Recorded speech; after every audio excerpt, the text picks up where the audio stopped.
हर हफ्ते सीजन के हिसाब से हम पीर बदलते रहते हैं। कभी सोचा आपने कि पीरी मुरीदी किसे कहते हैं? जिस बेस पर, जिस रीजन पर इस्लाम फैलाया गया। एक मतलब मैंने पूरे सूफी सुल्तान में साहब ये पीर और मुरीद किसे कहते हैं? एक जुमला है, देखिए क्या कहने, एक जुमला है, खुदा की कसम सोने की कलम से लिखिएगा। मैंने कहा हुजूर पीर किसे कहते हैं? तो कहने लगे पीर उसे कहते हैं जो अपने मुरीद को अपने से बुलंद मकाम पर देखना चाहता हूं।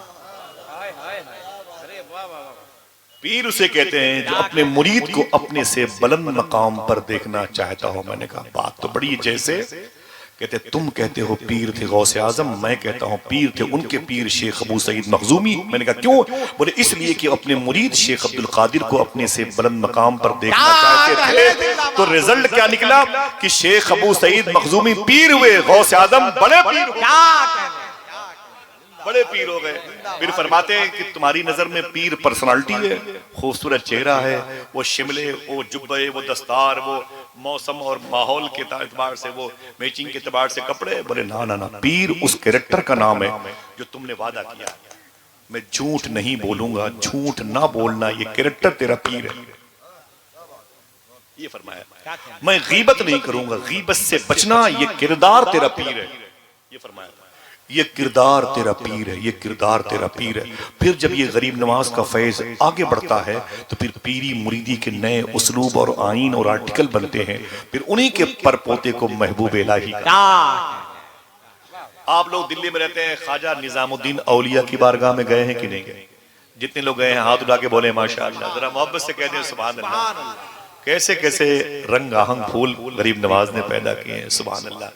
क्या कहा था शायर ने कि कौन इस गुम्बदे अबियज में मकी है यारो, औलिया जिसके यहाँ बहरे सलाम आते। पीछे से आवाज आई, तू ही इस गुम्बदे अबियज में मकी है ख्वाजा, औलिया तेरे यहाँ बहरे सलाम आते। खड़े हो जाएं सब लोग बड़े अदब से। माशाल्लाह तशरीफ लाए हैं, औस पाक का फैजान आया है। अभी अभी एक हफ्ता हुआ मियाँ हुजूर को बगदाद शरीफ से आए हुए। आप चलेंगे नहीं चलेंगे इंशाअल्लाह? कितने लोग हाथ उठा के बोले भाई चलेंगे इंशाअल्लाह? लब्बैक या गौसे आज़म, बोलो भाई चलोगे ना इंशाअल्लाह? बहुत बहुत।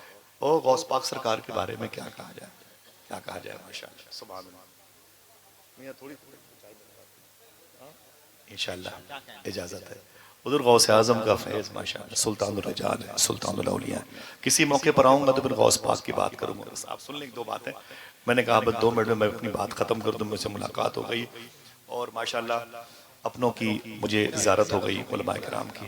अल्लाह सबको तस्कीन कल्बी व रूही अता फरमाए, परवरदिगार आलम खुद कफील बनाए और रोज़ रसूल की, काबतुल मुशर्रफा की, नजफ़ करबला की, सैयदना शेख के कुब्बे शरीफ की, इन सबको और आप सबको ज़ियारत का शरफ अता फरमाए।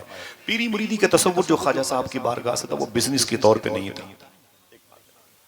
सुन लें आप, बिजनेस के तौर पे नहीं था।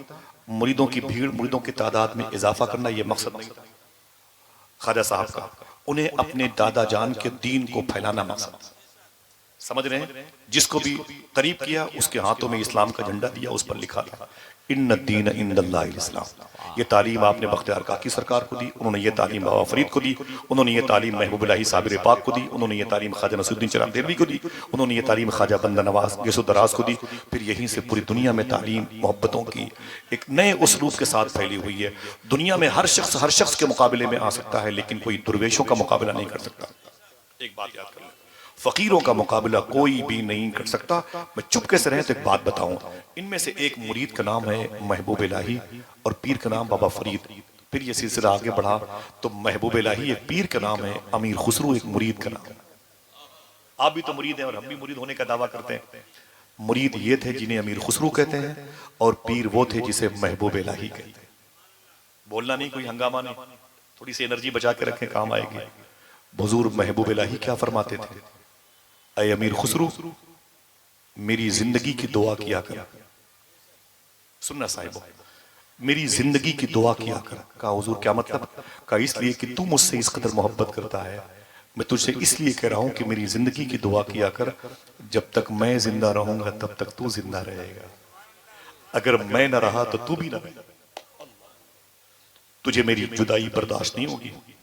ऐ अमीर खुसरू तुझे नहीं पता कि तेरा मकाम, तेरा मर्तबा कितना बुलंद है। सुन मेरी जिंदगी की दुआ किया कर, अल्लाह मुझे, महबूब इलाही फरमाते मुझे लंबी जिंदगी अता फरमाए, लंबी जिंदगी अता फरमाए, इसलिए कि जब तक मैं जिंदा रहूंगा तब तक तू जिंदा रहेगा। अल्लाह 1325 का मारक मौका आया ना, तो सरकार महबूब इलाही के इंतकाल का वक्त था। सुने आप, ये पीर हैं और ये मुरीद हैं, दीन फैलाया इन लोगों ने, अपनी जात के लिटरेचर आम नहीं किए, अपने जुब्बा और दस्तार का इन्होंने फोकस नहीं किया। बात की तो मदीने वाले आका की, इमाम हसन हुसैन के नाना जान की, मखदूम कायनात के लाडलों की, उनके गोद के पले हुए मुबारक शहजादों की बात की। 1325 का मौका था और आपके इंतकाल का वक्त है। अब महबूब ने फरमाया कि मेरा खुसरू किधर गया? लोगों ने कहा हुजूर वो बंगाल गए हुए। फरमाया कि मेरे इंतकाल के वक्त खुसरू नहीं है, अगर शरीयत इजाजत देती तो मैं खुसरू को अपनी साथ अपनी कब्र में लेके जाता। रोने लगे। फिर आपने फरमाया था कि अगर खुसरू मेरी कब्र पे आए तो खबरदार खुसरू को मेरी कब्र पे ना आने देना। सुनना, अगर खुसरू मेरी कब्र पे आए मेरा मुरीद, तो उसे मेरी कब्र पे ना आने देना, क्योंकि अगर वो मेरी कब्र पे आके तड़पा तो मैं कब्र के नीचे इस कदर तड़पूंगा कि कब्र फाड़ करके मैं बाहर आ जाऊंगा। अल्लाह अकबर, अल्लाह अकबर, मैं कब्र से बाहर आ जाऊंगा। ये जुमले हैं सरकार महबूब इलाही के, मैं कब्र फाड़ करके बाहर आ जाऊंगा। अल्लाह अकबर। जब सरकार अमीर खुसरू को पता चला, रास्ते में थे कि मेरे शेख का इंतकाल हो गया है, इस कदर बेताबाना, इस कदर एक अजीब सी कैफियत में आए और दिल्ली भागते हुए अपने पीर की मजार शरीफा के करीब जब पहुंचे ना, तो चारों तरफ से मजार शरीफ को मुरीदों ने घेर रखा था। कहा सब जा सकते हैं। महबूब इलाही ने कहा अमीर खुसरू तुम नहीं जा सकते। आपने अपने कपड़े फाड़ लिए। सरकार अमीर खुसरू ने अपने कपड़े फाड़ लिए और कहा बस मुझे मेरे शेख के हवाले कर दो, मुझे मेरे पीर के हवाले कर दो, मुझे मेरे आका महबूब इलाही के हवाले कर दो। चीखते रहे और तड़पते रहे। सरकार महबूब इलाही रदी अल्लाह तआला अन्हु के रोज़े शरीफा पर जाने के लिए सरकार अमीर खुसरू रदी अल्लाह तआला अन्हु बहुत देर के बाद जब ये खामोश हुए तो लोगों ने कहा एक शर्त पर आपको जाने दिया जाएगा। कहा क्या? कहा रोना नहीं, रोने की इजाजत नहीं, चीखने चिल्लाने की इजाजत नहीं, बिल्कुल साइलेंट होकर के जाएं तो आपको महबूब इलाही के रोजे पे जाने दिया जाएगा। अमीर खुसरू ने कहा कि ठीक है, मैं अपने पीर की मज़ार शरीफा पर इसी अंदाज में जाऊंगा। लोगों ने खामोशी से अमीर खुसरू का हाथ पकड़ा, ले गए।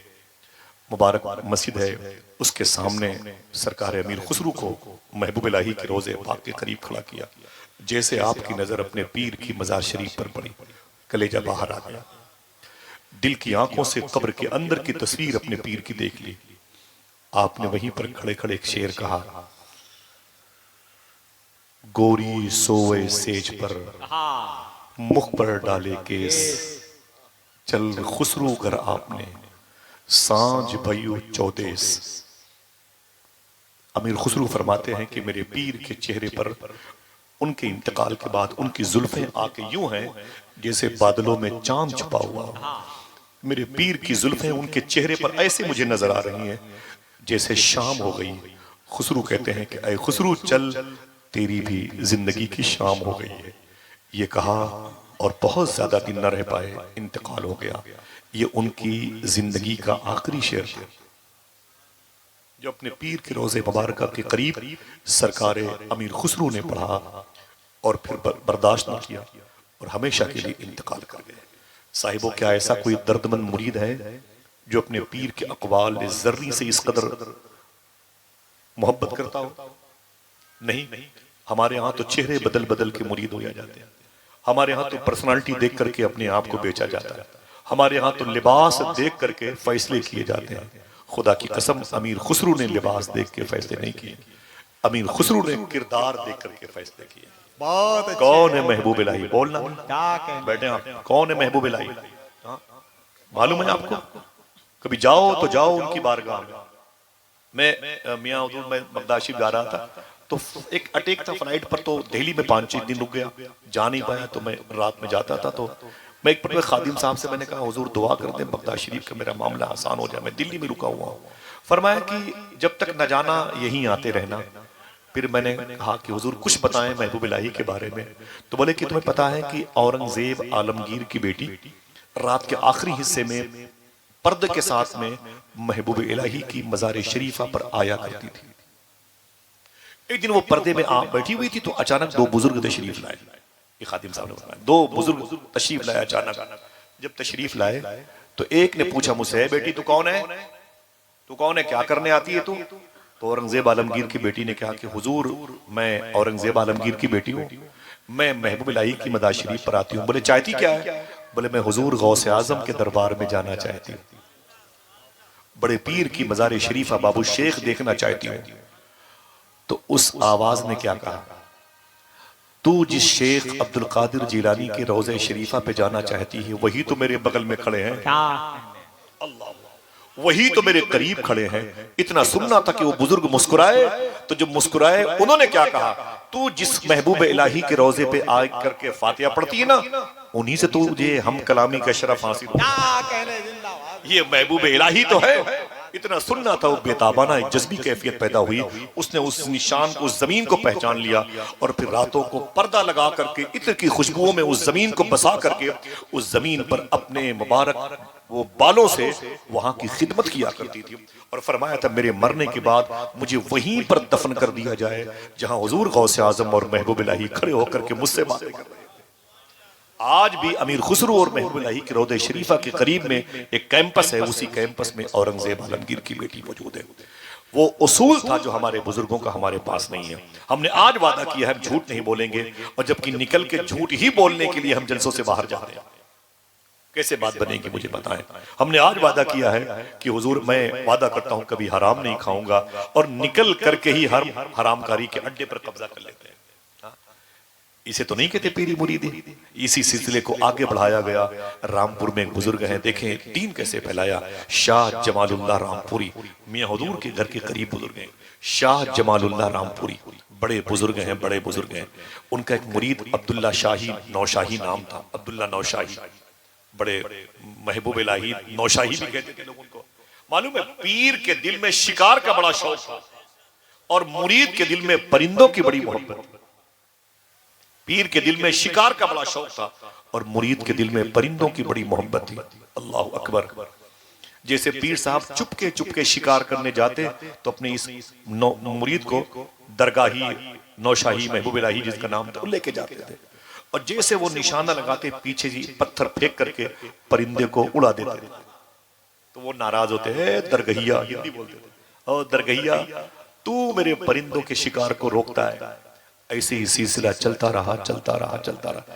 ये बातें मिर्जा की समझ में नहीं आएंगी, आशिकों की समझ में आएंगी। समझ रहे हैं आप?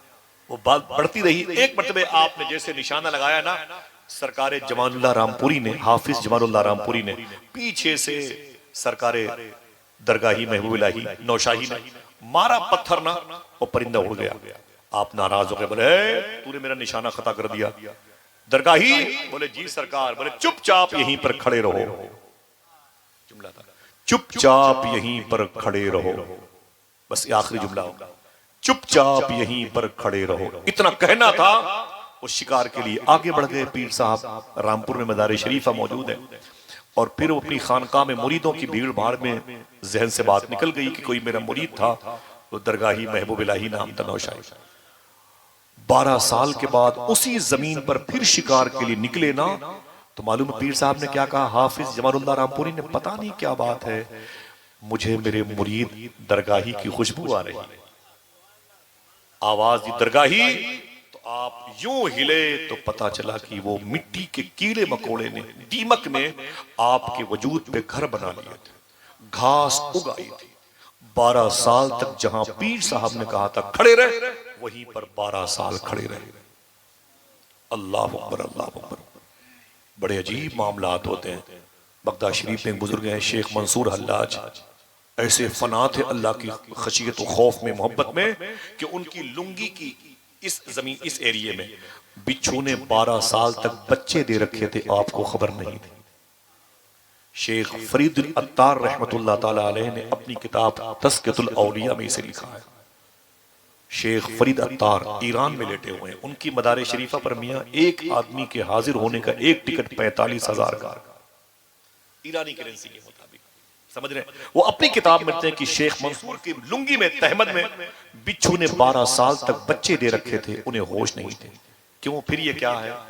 कहते क्यों नहीं कि जिसकी जात पर अल्लाह की तजल्लियों का गलबा हो जाए फिर वो मौसम सर्द और गर्म से बेनियाज हो जाता है।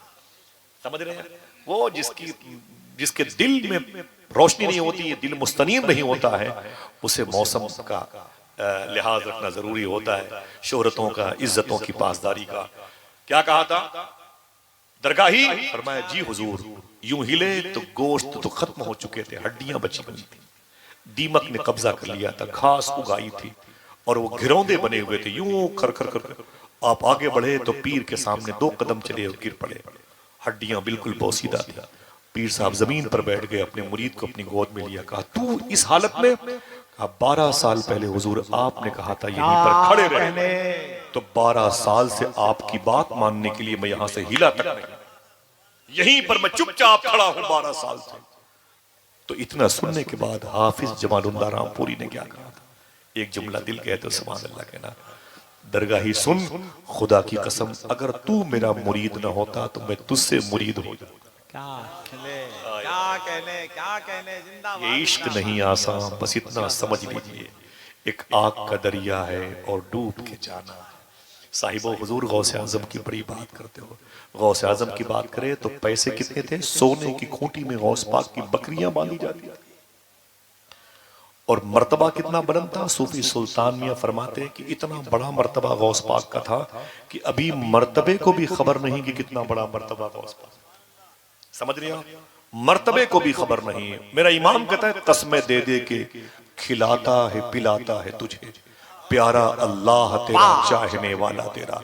लेकिन तकब्बुर नहीं था, किब्र नहीं था, वो जाहो हशम नहीं था, वो पर्सनालिटी नहीं थी सैयदना शेख के पास कि जिसकी बुनियाद पर गुरबा के करीब जाएं तो उसको अपनी गरीबी याद आ जाए, यतीमों के पास जाएं तो यतीम अपनी जो है बदकिस्मती से परेशान हो जाए, टूटी हुई दीवारों के पास जाए तो इंसल्टी महसूस हो। ऐसा मिजाज नहीं था। आखिरी जुमले सुने, हुजूर गौसे आजम किस मिजाज के बुजुर्ग थे, कैसे मिजाज का। 5,000 लोगों को कलमा पढ़ाया, 1,20,000 लोगों को अपने इदारे से फारिग करवाया, 1.25 लाख लोगों को तौबा की तौफीक दिलवाई सैयदना शेख ने।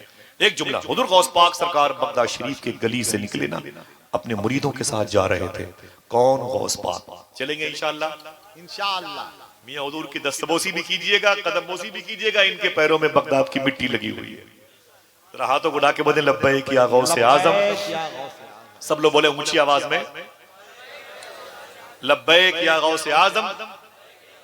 हुजूर गौसे आजम का मिजाज कैसे हमारी इन सरकारों ने, वो जो ख्वाजा साहब की बारगाह में फैज आया, अल्लाह अकबर सुभान अल्लाह, कुर्सी डाली तेरी तख्ते शहे जीला के हुजूर, रब ने ऊंचा किया इस तरह से पाया तेरा।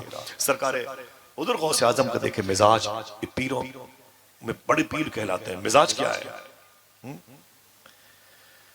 बगदाद शरीफ की गली से गुजर रहे थे तो एक शख्स शराब के नशे में जमीन पर बैठा हुआ था। जैसे उस शराबी ने गौस पाक को देखकर फरमाया कि ओ अब्दुल कादिर ताल ताल। गौस पाक ठहर गए, फरमाया कि कादिर। फरमाया क्या बात है? कहा क्या वो कादिर ऐसा कर सकता है? सुनना, क्या वो कादिर अय अब्दुल कादिर ऐसा कर सकता है? वो पेंडिंग में था। गौस पाक फरमाते हाँ वो ऐसा कर सकता है। फिर गौस पाक ने कदम उठाया तो उसने कहा अब्दुल कादिर तवक्कुफ रुके। कहा क्या बात है? कहा कादिर अम गैर कादिर, क्या वो कादिर ऐ अब्दुल कादिर ऐसा कर सकता है? गौस पाक ने कहा हाँ अल्हम्दुलिल्लाह वो ऐसा कर सकता है। क्या? वो पेंडिंग में था। फिर तीसरी मर्तबा उसने कहा ऐ अब्दुल कादिर, क्या वो कादिर ऐसा कर सकता है? हुजूर गौस पाक जमीन पर बैठ के रोने लगे।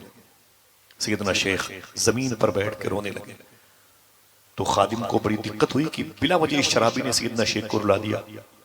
आके करीब बैठ के बोले हुजूर माफी चाहता हूँ, ये नशे में नहीं है, पता नहीं इसने क्या पूछा, वो ऐसा कर सकता है, वो ऐसा कर सकता है, वैसा क्या पूछा?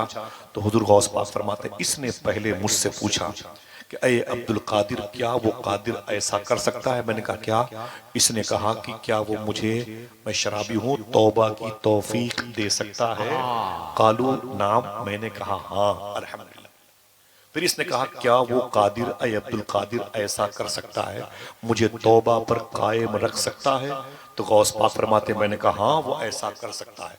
इसके बाद का जुमला सुने, जब मैंने पढ़ा तो बहुत रोया, मेरी आंखों से बहुत देर तक आंसू मियां निकलते रहे। ये शेख की शान थी। उसने मालूम क्या कहा तीसरे मरतबे अतर भाई, उसने कहा ए अब्दुल कादिर सुन। कहा क्या बात है? कहा क्या वो कादिर ऐसा कर सकता है? मैंने कहा क्या? उसने कहा मेरी और तेरी हालतें बदल सकता है। मैंने कहा क्या मतलब? तो उसने कहा जहां मैं हूं वहां तुझे लाके रख दे, जहां तू है वहां मुझे लाके रख दे। अल्लाह अकबर। सैयदना शेख कहते जैसे उसने कहा फिर मैं रोने लगा, मैं जमीन पर बैठ गया। ऐ मेरे मुरीदो सुनो, बेशक अल्लाह चाहे तो उसे मेरी जगह और मुझे उसकी जगह रख सकता है। ये मेहनत और ताकत के बलबूते पर नहीं, इनाम तो फजल की बुनियाद पर मिला करता है। अल्लाह अकबर, अल्लाह अकबर। तकब्बुर किस बात का, किब्र किस बात का, नखवत किस बात की, अकड़ किस बात की मुझे बताएं, जोम किस बात का मुझे बताएं। जब इस्लाम सलामती वाला मजहब है तो आइए उस रहीम की बारगाह से जो हमें दीन मिला है, क्या कहने। अल्लाह अगर आप पर रहम करता है तो आप भी बंदों पे रहम करो, इंशाअल्लाह इस्लाम की राह के मुसाफिर बन जाओगे। दिल से बोले क्या कहता है कुरान, इन्न दीन इंदल्लाहिल इस्लाम, बेशक अल्लाह के नजदीक सबसे बेहतर दीन, हाथों को उठा के बोलो सबसे बेहतर दीन इस्लाम है। ये दीन फैला कैसे? तो सबसे पहली बुनियाद रखी है अल्लाह के रसूल के गुलामों ने मालाबार की सरजमीन के किनारे पर रिस्क हलाल की रखी है। समझ रहे हैं आप? रिस्क हलाल की बुनियाद रखी है, सिद्क़े मकाल की बुनियाद रखी है। हुजूर ने 40 साल के बाद जब नबूवत का ऐलान फरमाया तो हुजूर ने कुफ़ारा ने मक्का से पूछा मेरे बारे में तुम्हारा नजरिया क्या है, मेरे बारे में तुम्हारा नजरिया क्या है? तो हुजूर के अपोजिशन लोगों ने क्या कहा था, ए मोहम्मद अरबी तुम्हारी दो खूबियां लाजवाब है। कहा वो कौन कौन? कहा आप सादिक हैं, आप अमीन हैं। क्या मतलब? आप सच्चे हैं और आप हलाल खाते हैं। आज यही हमारे दरमियान से रूठ गई चीजें, नेमतें चली गई हैं। वादा करो इंशाल्लाह सच बोलते रहेंगे, हलाल खाते रहेंगे इंशाअल्लाह। बोले ज्यादा लोड नहीं इस्लाम आप पर, ज्यादा मुश्किलों से आपको दो चार नहीं करता इस्लाम। आपसे इस्लाम ये भी नहीं कहता कि जामे अजहर चले जाओ, इजिप्ट चले जाओ, आपसे ये भी नहीं कहता लीबिया चले जाओ, आपसे ये भी नहीं कहते लिबनान चले जाओ, कुवैत चले जाओ, तुर्की चले जाओ, अपने बच्चों को भेजो, जामिया अशरफिया भेजो, जामियातुर रज़ा भेजो, जामिया अलीमिया, जामिया जमदा शाही भेजो। आपसे इस्लाम जामिया गरीब नवाज भेजो, जामियातुर रज़ा भेजो। इस्लाम में आप सच बोलो और हलाल खाओ। जहां जहां इस्लाम है वहां वहां का इस्लाम आपके दिलों में नूर बन के आएगा, तो आपकी नस्लें फिर एक मुबल्लिग की हैसियत से नजर आएंगी इंशाअल्लाह। समझ रहे मेरी बात? एक मुसलमान आज इंडोनेशिया में नहीं, करोड़ों की तादाद में है, जब एक भी मुसलमान इंडोनेशिया में नहीं था, एक मुसलमान इंडोनेशिया के बॉर्डर पर गिरफ्तार किया गया। इंडोनेशिया की पुलिस ने उसे अपनी जेल में रखा। 4 साल के बाद जब वो मुसलमान इंडोनेशिया की जेल से बाहर निकला, तब तक उसने जेल खाने के 4000 कैदियों को कलमा पढ़ा चुका था। नर्वस न हो, हुकूमतों की तरफ तो आप बिल्कुल न जाएं, समझ बिल्कुल न जाएं। अपनों पर आप अपनी मोहब्बतों का इजहार करें। महबूब इलाही सरकार से किसी ने पूछा, एक शख्स मुझे गालियां देता है, मुझे बुरा भला कहता है, उसके लिए मैं क्या करूं? आपने फरमाया तुम मेरे पास एक ही दवा है। बोले क्या? बोले तुम मुझसे मोहब्बत करो, तुम मुझसे मोहब्बत करो। उसने कहा हुजूर अगर ये दवा भी काम ना करे तो? कहा कि थोड़ी सी मिकदार और बढ़ा दो, क्या कहने। थोड़ी सी मिकदार और बढ़ा दो। इख्तलाफात के भंवर से निकलो, सिद्क़े मकाल सच्चाई की तरफ आओ। हुजूर गौसे आजम फरमाते तुम सच बोलने और हलाल खाने की जिम्मेदारी ले लो, अब्दुल कादिर तुम्हारी बख्शिश की जिम्मेदारी ले लेता है। सरकारे गरीब नवाज के दम कदम से इस्लाम फला फूला। उनके खुदमा, उनके तलामजा, उनके खुलफा, उनके नबीरगान ने पूरे मुल्क में इस्लाम की जो बहारें कायम फरमाई हैं, वो जो तीनों सरासिल हक्का हैं, इनको मेजबान कहने लगे, खुद को मेहमान कहने लगे। कौन इस गुम्बदे अबीज़ में मकी है ख्वाजा, औलिया तेरे यहाँ बहरे सलाम आते हैं। दुआ करो जिंदगी में कभी कोई बात शरीयत के खिलाफ मेरी जबान से निकली हो तो मैं तौबा करता हूँ। अस्तगफिरुल्लाह रब्बी मिन कुल्लि ज़ंबि व अतूबु इलैहि, ला इलाहा इल्लल्लाहु मुहम्मदुर रसूलुल्लाह सल्लल्लाहु अलैहि वसल्लम। दरमियान से कोई एक आदमी खड़े होकर एक नारा बुलंद करे। एक आदमी कोई है?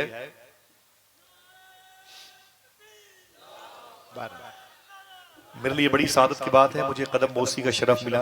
अतर भाई की वजह से 50 साल से ये महफिल हो रही है माशाल्लाह। हुजूर गौस पाक के शहजादे आए, सुभान अल्लाह। बगदाद जाने वालों दुआ करवा लेना इंशाअल्लाह। अल्लाहु अकबर। ठीक है इंशाअल्लाह। हाँ इजाजत दीजिए, फिर किसी मौके पर बातें होंगी, मुझे बहुत सुकून मिलता है। थोड़ी सी बातें, और बातें मैं सबके सामने नहीं करता हूँ, बातें रिकॉर्ड हो जाती हैं, 10-20 लोग इसके अलावा सुनते रहते हैं। और दुआ करें कि अल्लाह हम सबको इख्तलाफात से बचाए, आमीन कह दो। अपने उलमा की कदर की तौफीक अता फरमाए, हमें अपने इन मुबारक अइम्मे किराम की ताज़ीम और तकरीम बजा लाने की तौफीक अता फरमाए। लड़कियों की आवारगी का इलाज यही है कि अपने दस्तरखान को हलाल रिस्क से माला माल कर दो, ताकि वो लड़कियां अपने जिस्म फरोशी की कबीले से अपने आप को दूर रखें। अल्लाह हम सबको गरीब नवाज के उसलूब और आइन के आर्टिकल अपनी तस्वीरें देखने की तौफीक अता फरमाए। इजाजत दें। अस्सलामु अलैकुम व रहमतुल्लाहि व बरकातुहू।